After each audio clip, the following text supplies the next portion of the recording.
Now I am going to explain the second order active Butterworth low pass filter, which is designed for a cutoff frequency of 1 kilohertz. So low pass filter is a circuit which allows low frequencies to allow through it. So this is the graph, the frequency response of a low pass filter. So the ideal response is this. So it will allow the frequencies which are less than this cutoff frequency to pass through the circuit, and it will block the frequencies which are above this cutoff frequency. So this is an ideal graph, but practically the graph, that means the output will not become 0 immediately after the cutoff frequency. So it rolls off after the cutoff frequency and gradually decreases. Actually practically it will not be 0, the voltages like after the cutoff frequency it start falling, and it will be very negligible frequency. And so this is the graph what we have to plot after the conduction of the experiment. So after conducting the experiment, so how to find the cutoff frequency in the sense, so from this maximum gain, so we have to mark a 3 dB line down. So this is the 3 dB line down, this is the maximum gain. So from here we have to mark a 3 dB line down. So the corresponding frequency is called as the cutoff frequency. This corresponding frequency is called as the cutoff frequency. So this is the circuit of low pass filter. So it is called as second order low pass filter because we have connected two RC component here. So the number of RC we have two pair of RC components, hence it is called as a second order low pass filter. And again, when it comes to the design part, the cutoff frequency is related to the RC components as, so Fc is equal to 1 over 2 pi square root of R2 R3 C1 C2. So select R2 R3 a common value R and C1 C2 a common value C. So we have to the Fc is given as 1 kilohertz, so we have to choose either of these, either R we have to choose and C we have to design, or C we have to choose and R we have to design. So I have chosen C as 0.01 microfarad. So I will get R value around 15.9 kilo ohm. So you can select it as either 15 kilo or 16 kilo. So directly will not get a 16 kilo resistor. So if you want 16 kilo ohm resistor, so you have to connect a 15 kilo ohm and 1 kilo ohm resistors in series. So that is about the design of this filter. And when it comes to the gain, so the gain we have selected it as 1.586, and since it is an like input is connected to the non-inverting terminal, so it is a non-inverting amplifier. So the gain of the non-inverting amplifier is 1 plus RF by R1. So gain is 1.586. So select choose R1 as 10 kilo ohm. So that implies RF will be equal to 5.86, and the standard resistor available is 5.6. So you can select 5.6 kilo ohm resistor. So now we will go to the conduction part.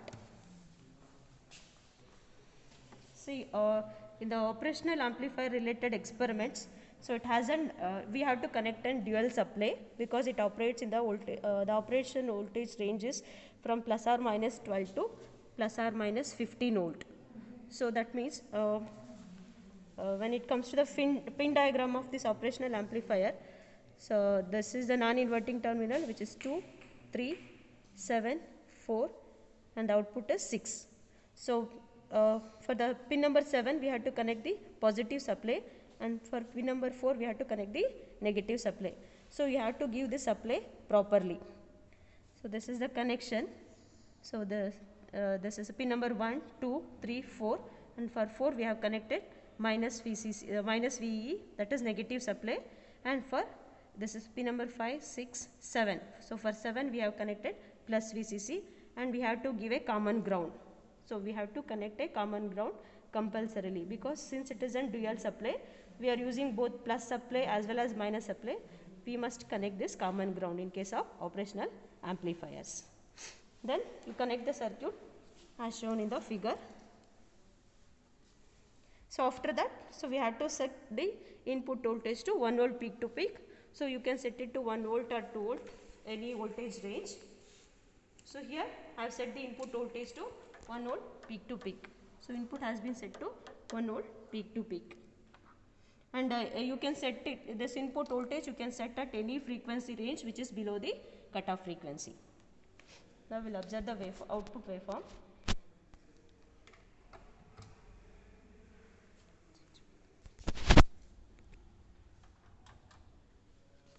Okay, since we have designed a gain of 1.586 which is nearly 1.6, the gain is 1.6 and the input is 1 volt. So we are getting output nearly equal to 1.6 volt. So output is nearly 1.6 volt. So this will be a constant, the output will be 1.6 up to the cutoff frequency. When the frequency range reaches this cutoff frequency, then output slowly start decreasing. So I am increasing the frequency. So the output voltage is constant.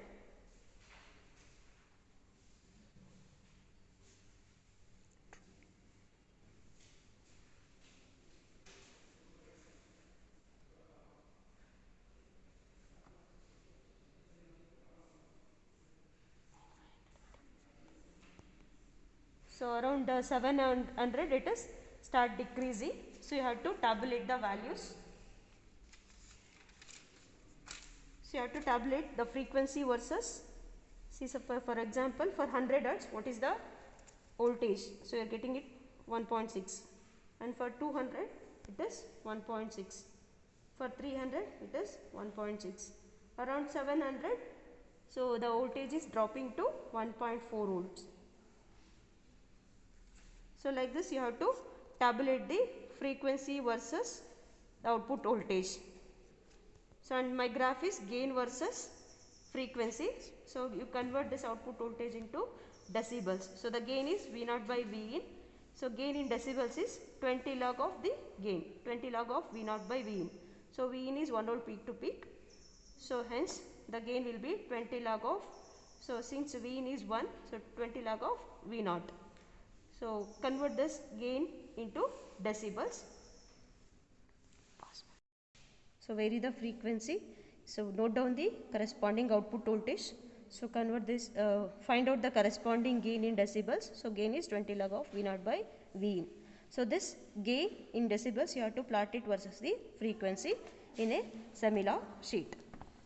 So x axis is the frequency and in the y axis you have to mark the gain. So plot the frequency versus gain. Then in order to find the cutoff frequency, so mark a 3 dB line. So from this is the maximum gain. So from here you mark a 3 dB line down.